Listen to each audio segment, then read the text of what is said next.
Hello friends, welcome to my channel Bloom Life and आज मैं union Bank of India के interview experience को लेके ये वीडियो लेके आई हूँ। हमारे इंटरव्यू एक्सपीरियंस की सीरीज में ये मेरा दूसरा वीडियो है।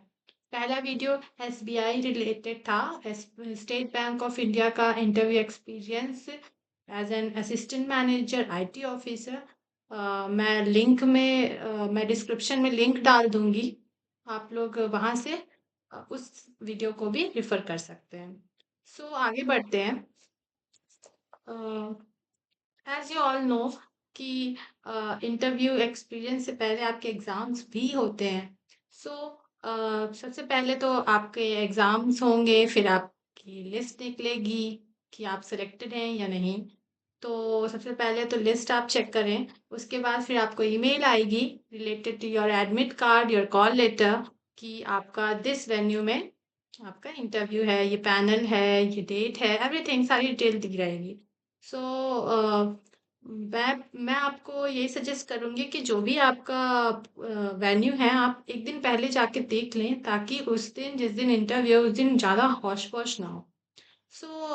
फिर आप इंटरव्यू वेन्यू पे पहुंचेंगे। वहाँ पे आप आपका डॉक्यूमेंट वेरिफिकेशन होता है सबसे पहले। तो जैसे कि एसबीआई में मैंने आपको बताया था कि हमारा इंटरव्यू जो हुआ था वो ऑनलाइन हुआ था। ऑनलाइन मीन्स ये नहीं है कि आप घर से बैठ के इंटरव्यू दे रहे थे। ऑब्वियसली इंटरव्यू हमारा इंटरव्यू वेन्यू में ही हुआ था। वहाँ पे एक अलग रूम था जहाँ पे आपकी एलसीडी टीवी के साइज का एक स्क्रीन लगा था, जहाँ पे पैनल मेंबर्स थे, जिस स्क्रीन पे पैनल मेंबर्स थे। सो यहाँ यूनियन बैंक ऑफ इंडिया में ऐसा नहीं था। यहाँ के इंटरव्यू में फर्स्ट ऑफ ऑल पहले तो मैं यही बता दूं कि इंटरव्यू किसका था। तो यहाँ पे इंटरव्यू था असिस्टेंट मैनेजर आईटी ऑफिसर का, सेम जो स्टेट बैंक ऑफ इंडिया का था। तो यहाँ पे मेंबर्स जो थे, पैनल मेंबर्स, वो फिजिकली प्रेजेंट थे। और आप हमारा जो इंटरव्यू था ऑफलाइन ही हुआ था। सो सबसे पहले तो डॉक्यूमेंट वेरिफिकेशन हुआ। वहाँ पे हमें पता होता है कि क्या क्या डॉक्यूमेंट्स चाहिए होते हैं। हमको मेल आ चुकी होती पहले ही, लेकिन फिर भी मैं आपको एक चीज़ जो मैं भूल गई थी अपने इंटरव्यू में, वो मैं फोटोग्राफ्स, मैं ज़्यादा फोटोग्राफ्स नहीं लेके गई थी, 3 लेके गई थी और वहाँ पे 5 की ज़रूरत थी। सो आपसे यही सजेस्ट करूंगी मैं कि आप जो आपकी फोटोग्राफ्स होती है पासपोर्ट साइज, वो मैक्सिमम टू मैक्सिमम लेके जाइए। 5 तो मिनिमम है, मैक्सिमम आप 10 भी रख लेंगे तो कोई इशू नहीं है। एंड और कोई डॉक्यूमेंट अगर आपके पास नहीं है तो वो चीज़ आपको प्रोवाइड तो करनी पड़ेगी, बट आपको अंडरटेकिंग में वो लिखवा लेते हैं कि इस डेट को आपको ये डॉक्यूमेंट्स लाने हैं। तो जैसे कि मेरे पास फोटोग्राफ नहीं था मेरा पासपोर्ट साइज, तो मैंने अंडरटेकिंग में लिख रखा था कि मैं 2 फोटो कल तक दे दूंगी। तो मैंने नेक्स्ट डे वहीं पे वेन्यू में जाके सबमिट कर दी थी फोटो। तो ये आपका पूरा डॉक्यूमेंट वेरिफिकेशन की चीज़ें हो जाती हैं। और एज मैंने पहले भी बताया आपको कि जो बहुत ही मेजर डॉक्यूमेंट, लाइक आपका एक्सपीरियंस लेटर ही बहुत मेजर होता है, एंड डिग्री रिलेटेड चीज़ें बहुत मेजर होती हैं। तो ये चीज़ें अवेलेबल होना वहाँ पे बहुत ज़रूरी है। Original and original and photocopy दोनों ही चाहिए होती हैं, लेकिन ओरिजिनल तो बहुत ज़रूरी है। फोटोकॉपी अगर आप भूल भी गए हैं तो वो लोग वहाँ पे आपको करके दे देंगे। सो फिर ये डॉक्यूमेंट्स तो भूलने ही नहीं है, क्योंकि मेरे बैच में ही एक लड़का था जिसका कुछ एक्सपीरियंस लेटर से रिलेटेड कुछ चीज़ें उसके पास अवेलेबल नहीं थी। सो उसको इंटरव्यू में अलाउ ही नहीं किया गया इंटरव्यू देने के लिए। सो मैं आपसे यही सजेस्ट करूँगी कि पूरी डॉक्यूमेंट जो है आपको पूरे अच्छे से ही लेके जाएं, बेटर रहेगा। अ, क्यों बाद में आपको परेशान होना, आप पैनिक होंगे और उसका असर आपके इंटरव्यू पे भी दिखेगा। सो सब कुछ पहले से ही आप लेके जाएं। फिर आपका डॉक्यूमेंट वेरिफिकेशन डन हो जाता है। आपके ओरिजिनल डॉक्यूमेंट से फोटोकॉपी डॉक्यूमेंट्स को मैच किया जाता है। फोटोकॉपी डॉक्यूमेंट्स की एक पूरा सेट बनता है। वो सेट शायद पैनल के सामने जाता है। तो फिर वो सबमिट हो जाता है।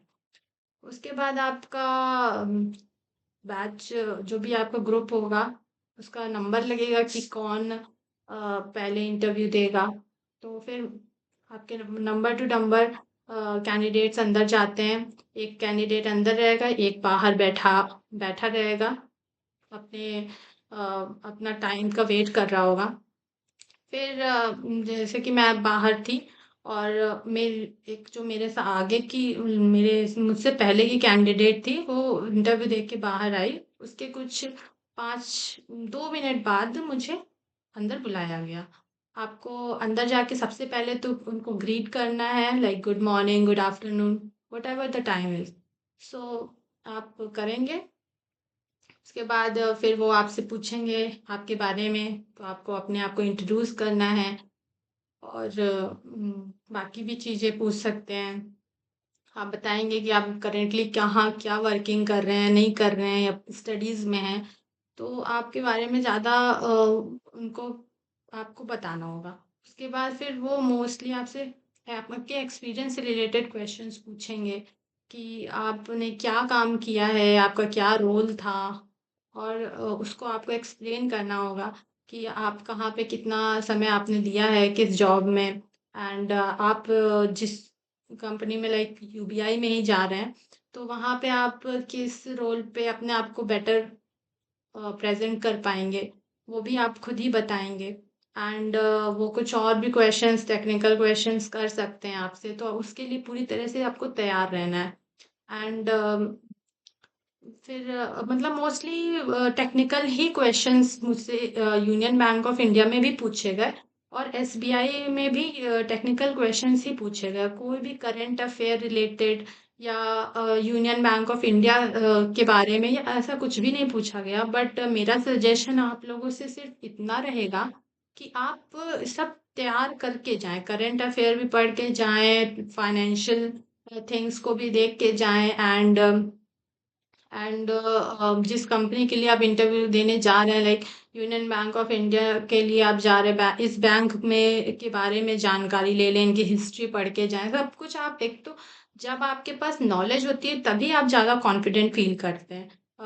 तो वो कॉन्फिडेंस जो है वो इंटरव्यू में चेक होता है, और कॉन्फिडेंस आपका नॉलेज से आता है। जितनी ज़्यादा नॉलेज होगी उतना ज़्यादा आप कॉन्फिडेंट फील करेंगे। तो ये मेरा आपको एक माइनर सजेशन है। एंड फिर बहुत सारे टेक्निकल क्वेश्चंस पूछते हैं पैनल में। 3 मेल्स मेंबर थे एंड 1 फीमेल थी। सब लोगों ने मतलब अपने टाइम से एक एक लोगों ने मुझसे क्वेश्चन किए। और क्वेश्चंस में मैंने बता ही दिया आपको कि किस तरह के क्वेश्चंस होते हैं। तो डरने की कोई ज़रूरत नहीं है, पैनिक नहीं होना है। और बहुत ही अच्छा एनवायरनमेंट रहता है। तो जो मेरा इंटरव्यू हुआ वो एक एक एक रूम ही था, केबिन टाइप का रूम था, जिसमें पूरा सेटअप था। एंड आपसे 15 to 20 मिनट क्वेश्चंस पूछे जाते हैं आपको टेस्ट करने के लिए कि आपको कितनी नॉलेज है, आप जिस बैंक में जाना चाहते हैं वहाँ के लिए आप केपेबल हैं कि नहीं, आपकी नॉलेज इतनी है कि नहीं है। तो वो सब चीज़ें हैं, कॉन्फिडेंस चेक होता है आपका। और मेरे साथ भी सेम यही सारी चीज़ें हुई, यही क्वेश्चंस पूछे गए। उसके बाद जब पैनल मेंबर सेटिस्फाइड हो जाते हैं कि अब वो दे आर सेटिस्फाइड कि हाँ अब हो गया क्वेश्चन। और हाँ, ये नहीं है कि आप क्वेश्चन के आंसर दिए जा रहे हैं, दिए जा रहे हैं, दिए जा रहे हैं। मतलब गुड कि आप सारे क्वेश्चन के आंसर दे रहे हैं, लेकिन बेटर होगा कि कहीं पे आप थोड़ा सा आपको मतलब जब तक आप वो आपको बाहर जाने ही नहीं देंगे कि आपको अगर एक आध क्वेश्चन नहीं आते होंगे, तो बेटर है कि आप एक आध क्वेश्चन कुछ माइनर से कह दें कि मुझे रिकॉल नहीं हो रहा है या ऐसा कुछ। अदरवाइज आप दे सकते हैं सारे आंसर्स। बट मैं ये कहूँगी कि सामने पैनल्स को थोड़ा सा बेटर लगता है कि अगर आप अपने आप को इस तरह प्रूव करें कि हाँ कुछ चीज़ें हैं जो मेरे माइंड से स्किप कर गई हैं, बट मैं उसको दोबारा से देख लूंगा। बट एकदम डम भी नहीं बनना और एकदम ओवर स्मार्ट भी नहीं बनना है। सो आपको बैलेंस बना के चलना है। एंड वो कहते हैं ना कि बुद्ध जी ने कहा है मिडिल पाथ, मिडिल पाथ को फॉलो करना है, तो you have to follow the middle path. So इस तरह का पूरा एक आपका इंटरव्यू रहेगा। एंड लास्टली फिर मुझे वो उन्होंने चॉकलेट रख रखी थी अपने पास, तो उन्होंने मुझे एक चॉकलेट दी। एंड फिर मुझे बाहर जाने को बोला। सो मैं बाहर आ गई। तो ऐसे मेरा यूनियन बैंक ऑफ इंडिया का भी इंटरव्यू एक्सपीरियंस रहा पूरा। और फिर बाहर आने के बाद आपका इंटरव्यू डन हो जाता है। फिर आपको एक बार फिर से सारे डॉक्यूमेंट को वेरीफाई करवा लेना होता है। And there you good to go. So आप फिर आपका इंटरव्यू खत्म हो जाता है, आप जा सकते हो। सो तो बेसिकली मैं दोनों ही एक्सपीरियंस काफ़ी अच्छा रहा मेरा इंटरव्यू का। और आप लोग भी ज़्यादा पैनिक ना होए। कुछ नहीं होता, बहुत बड़ी चीज़ नहीं है कि एकदम आपको एकदम पैनिक हो जाएं, नर्वस हो जाएं। नहीं, आपको नॉर्मली अपने आप को प्रेजेंट करना होता है, कॉन्फिडेंटली प्रेजेंट करना होता है। सो या this is all about the Union Bank of India का experience. So if you need any doubt, if you have any doubt, so please मुझे कमेंट सेक्शन पे लिखिएगा अपने डाउट, तो मैं आपको आंसर करूँगी। एंड दिस इंटरव्यू सीरीज में और इंटरव्यू एक्सपीरियंस के बारे में मैं आपसे चीज़ें शेयर करती जाऊँगी। अनटिल अनलेस हम अपने गोल तक नहीं पहुँचते, तब तक हमको मेहनत करती रहनी चाहिए और आगे बढ़ते रहना चाहिए। सो इसी के साथ मैं अपना वीडियो ख़त्म करती हूँ। Thank you.